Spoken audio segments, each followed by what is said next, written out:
Turpinot runāt par jauniem interaktīviem ekrāniem, par cik viņiem iekšā ir Android operētāja sistēmā, pie kuras jūs varat tikt vienmēr vai no ar pults palīdzību, vai no šeit uz ekrāna apaļa podziņa.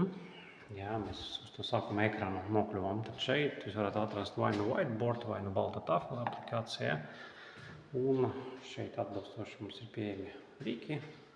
Dažādi varam izmantot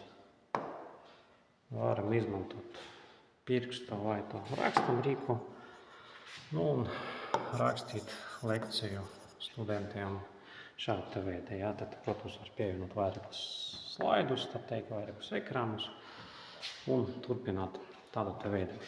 Lai izietu, mēs izmantojam vai nu šeit maliņa ir šāda te podziņa, kur ļauj mums arī atgriezties uz sākuma ekrānu. Vai nu arī tā pulti, kas ir šeit, vai nu pulti. Un vēl viena interesanta iespēja screen share. Tātad tā ir iespēja jums uz šo ekrānu izvadīt informāciju no citam ierīcēm. Tātad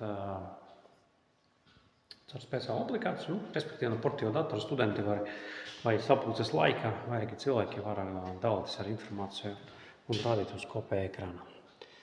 Tā, viņš uz sākuma ekrānu, tas ir, ja mēs gribam izmantot Android. Tad no pults jums ir, lai pārsvar uz datoru, likuši augšējā pogā, un tad mēs šeit izvēlamies. Parasti ar zaļu krāsu būs atzīmēts, kurš tas ir HDMI portiņš, un tad rekurstulīt es pārslēgšos uz datora ekrāna. Viņš tagad restartējas, tāpēc ekrāns ir melns.